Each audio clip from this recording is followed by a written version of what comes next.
Good morning fifth class. आज आपकी computer की क्लास है और आज हम चैप्टर नंबर 3 पढ़ने वाले हैं जिसका नाम है अप्लाइंग स्टाइल्स एंड इफेक्ट्स। तो इतनी बार हमने कंप्यूटर चलाया है और इतनी बार हमने माइक्रोसॉफ्ट विंडोज़ और वर्ड का इस्तेमाल किया है, तो थोड़ी चीज़ें हमें पता होनी चाहिए। तो अंडू कमांड क्या करता है? What does N undo command do? Undo command से जो हमने कोई भी काम किया होता है वो बैक हो जाता है। ठीक है, अगर आपने मान लो कोई पिक्चर डाल दी है, अगर आप अंडू कमांड कर दोगे तो वो पिक्चर गायब हो जाएगी। ये जैसे मैंने ये लाइन बनाई है, अब मैंने ये लाइन बनाई, अब मेरे को इसको अंडू करना है, इसको गायब करना है। जैसे था अब मैं इसको अंडू कर सकता हूँ, इसको अंडू कहते हैं। ठीक है, और जैसे ये आपका रीडू कमांड होता है, रीडू, तो री मतलब दोबारा। तो जैसे मैंने मान लो कि यहाँ पे एक सर्कल बनाया, ठीक है, अगर मैं इसको अंडू कर देता हूँ तो ये गायब हो जाएगा, और मैं अगर इसको रीडू कर दूंगा तो ये वापस आ जाएगा। ठीक है, तो अंडू और रीडू इसे कहते हैं। आई होप आप लोगों को समझ में आया होगा। इसका डेफिनेशन लिखने की ज़रूरत नहीं है, आगे हम लोग पढ़ते हैं। A style is a set of pre defined formatting features. यार आप लोग, A style is a set of predefined formatting features that you can apply to the selected text in a document to quickly change its appearance. तो जब हम Microsoft Word use करते हैं तो उसमें स्टाइल होता है। तो स्टाइल आपका पहले से दिए हुए होते हैं, प्री डिफाइंड मतलब पहले से ही दिए हुए होते हैं। फॉर्मेटिंग फीचर्स होते हैं, फॉर्मेट मतलब एडिट करने के फीचर्स हैं ये, जो पहले से ही दिए हुए होते हैं। तो आपको बस उस पर सेलेक्ट करोगे और आपका पूरा डॉक्यूमेंट, जो टेक्स्ट है आपका डॉक्यूमेंट में, वो अपने आप पूरा अपीयरेंस उसका चेंज हो जाएगा जैसे ही आप वो स्टाइल अप्लाई कर दोगे।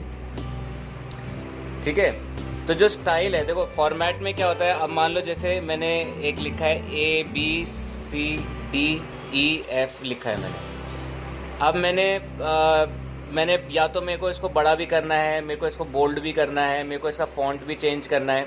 तो या तो मैं ये सबको एक एक करके कर सकता हूँ। पहले मैं इसको बड़ा कर दूँ, फिर इसका फ़ॉन्ट इसको टेढ़ा कर दूँ, फिर इसका फ़ॉन्ट चेंज करके हिंदी फ़ॉन्ट कर दूँ। तो ये मैं या तो एक एक करके कर सकता हूँ, या तो आपने आपके जो कंप्यूटर में पहले से स्टाइल दिए हुए हैं उस स्टाइल पे क्लिक करके ये एक साथ पूरा आपका एडिटिंग हो जाएगा और आपको वो करने की ज़रूरत नहीं पड़ेगी। मैं आपको एक बार, तो जैसे ये मैंने यहाँ पे कुछ मैं आपका लिख के दे देता हूँ, साथ पब्लिक स्कूल। ठीक है, तो ये मैंने लिखा है। अब मेरे को इसको बड़ा करना है और इसको मेरे को बीच में लाना है और इसके नीचे अंडरलाइन भी चाहिए। तो ये दो तीन चीज़ें हैं जो मैं चाहूँ तो पहले इसको बड़ा कर सकता हूँ, ठीक है, फिर मैं इसको बीच में ला सकता हूँ, फिर मैं इसको अंडरलाइन कर सकता हूँ, सेलेक्ट करके फिर अंडरलाइन कर सकता हूँ। ये इसको ऐसे कर सकता हूँ। या तो ये देखो मैं अभी अंडू कर रहा हूँ सारा, या तो मैं ऐसे एक एक करके सारी चीज़ें कर सकता हूँ, या फिर यहाँ पे देखो आप ऊपर थोड़ा पास, यहाँ पे अगर यहाँ पे आप देखेंगे तो यहाँ पे स्टाइल्स लिखा हुआ है। तो यहाँ पे हमें पहले से स्टाइल्स दिए हुए हैं और यहाँ पे देखो टाइटल वाला स्टाइल दिया हुआ है।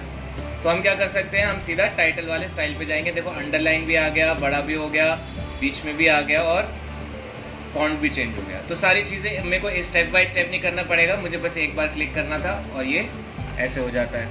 और आप अपना स्टाइल भी बना सकते हैं। यहाँ पे देखेंगे अगर आप चेंज स्टाइल है, चेंज स्टाइल में आप क्लिक करेंगे, यहाँ पे आप अपने तरह के स्टाइल चूज़ कर सकते हैं।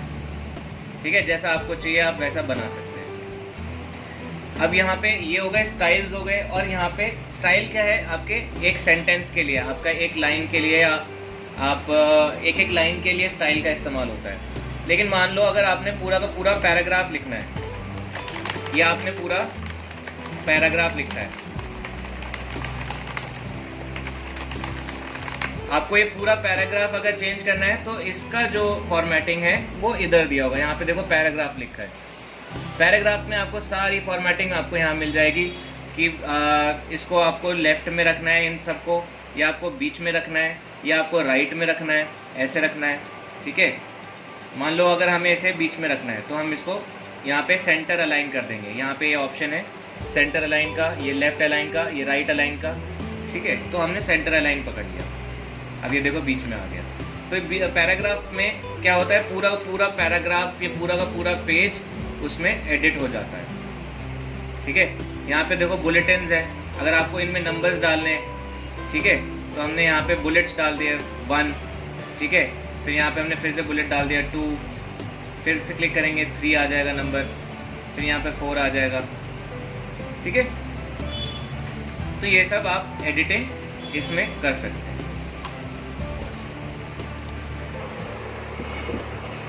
अब अगर हम आगे देखें तो यहाँ पे क्या लिखा है, 2 तरह की, there are 2 types of style. Styles कितने तरह के होते हैं, 2। तो पहला है कैरेक्टर स्टाइल, मैंने आपको दिखाया था, जिसमें हम एक एक लाइन को चेंज कर सकते हैं। सेलेक्टेड टेक्स्ट, जितना आप टेक्स्ट सेलेक्ट करोगे उसको आप चेंज कर सकते हैं पैराग्राफ के अंदर। पैराग्राफ स्टाइल क्या होता है, वो पूरा का पूरा पैराग्राफ का जो है एडिटिंग कर देता है। ठीक है, सच एज टेक्स्ट कहाँ पे रखना है, लेफ्ट में, राइट में। टैब स्टॉप्स क्या होते हैं, और ये आपको हम प्रैक्टिकल में समझा पाएंगे कि टैब स्टॉप्स किसे कहते हैं। लाइन स्पेसिंग, बॉर्डर्स क्या होते हैं, and can include all kinds of formatting. तो यहाँ पे आपको फॉर्मेटिंग करने का, जो पूरा पैराग्राफ का फॉर्मेटिंग होता है वो इसमें आप कर सकते हो। अब applying built in styles, to change the style of text you can apply an existing style known as built in style. तो जैसे कि मैंने आपको दिखाया था, ऊपर जो स्टाइल दिए हुए थे, मैंने अपना टेक्स्ट लिखा, ऊपर जो स्टाइल पहले से बने हुए थे मैंने सिर्फ उसी को सेलेक्ट कर लिया। तो ये जो ऊपर जो स्टाइल थे ऑलरेडी जो कंप्यूटर में हमें बने हुए मिले थे, उसको हम बिल्ट इन स्टाइल्स कहते हैं, जिसको सेलेक्ट करके मैंने अपना टाइटल बनाया था, साफ public school.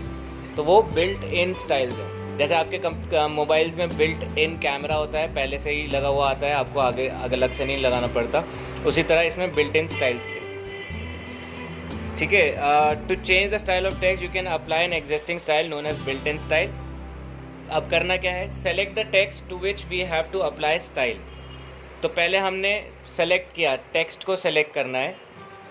Click on the styles dialog box launcher button, ये एक ऐसा लॉन्चर बटन है, इस पर हम क्लिक करेंगे, स्टाइल्स ग्रुप में ये आपको मिल जाएगा। It displays the list of built in styles, choose the style heading 1।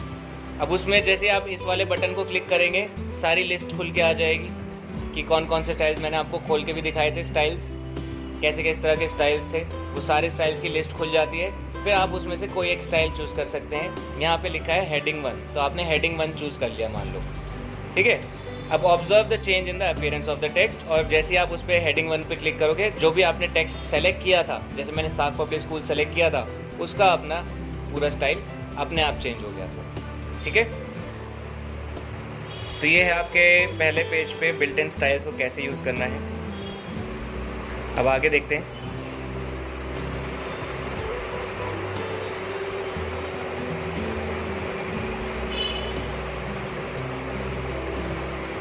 ये देखिए, आपके बुक के पेज में भी ये दिया हुआ है, मैंने आपको दिखाया था। जैसे यहाँ पे ये आपके स्टाइल्स की फ़ोटोज़ हैं, आप इनमें से भी कोई सेलेक्ट कर सकते हो डायरेक्ट, या फिर यहाँ पे एक छोटा सा एरो वाला ऑप्शन होगा, ठीक है, जो आपकी बुक में पीछे दिया था, ऐसे करके एक ये ऑप्शन होता है, आप इसको क्लिक करेंगे तो ये पूरी लिस्ट खुल के आ जाएगी। इसमें से आप कोई सा भी स्टाइल यूज़ कर सकते हैं, बट हमने यहाँ पे हेडिंग 1 चूज़ कर लिया, और जैसे हमने हेडिंग 1 चूज़ किया, ये जो हमने सेलेक्ट किया था ये अपने आप चेंज हो गया। ठीक है, तो इस तरह से हम स्टाइल्स का इस्तेमाल करते हैं। अब आगे देखते हैं, creating a new paragraph style. Creating a new paragraph style, तो अब पैराग्राफ, पूरा का पैराग्राफ को हमें उसका स्टाइल को चेंज करना है। अब यहाँ पे क्या लिखा है, select the text and click on the style dialog box launcher. अब थोड़ा जैसे पैराग्राफ को कैसे हम चेंज करते हैं, पैराग्राफ स्टाइल को, वो भी एक बार देख लेते हैं। तो जैसे कि मैंने आपको कंप्यूटर में भी एक छोटा सा डेमो दिया था कि पैराग्राफ स्टाइल चेंज करना किसे कहते हैं।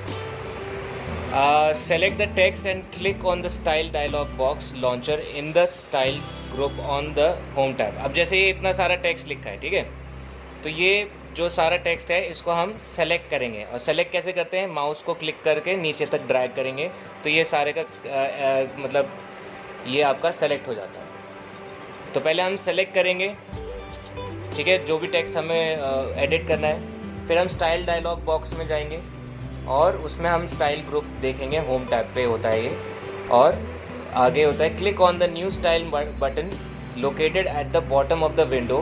The create new style from formatting dialog box will appear on the screen.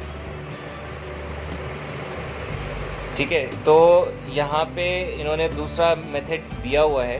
तो हम जैसे हमने स्टाइल वाला आइकन में हमने खोला था स्टाइल बॉक्स में, तो हम उस स्टाइल वाले बटन को दबाएंगे तो ये लिस्ट खुल जाएगी। इसके आखिर में यहाँ पे ऑप्शन दिया होगा स्टाइल बटन का, ये वाला ऑप्शन ये बता रहे हैं स्टाइल बटन का।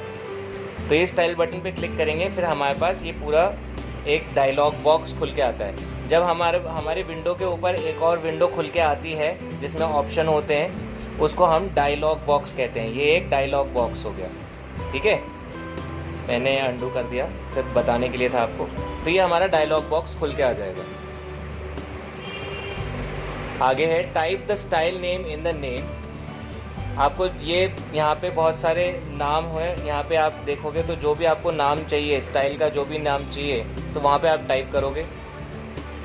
And apply the formatting effects under the formatting section and click on okay.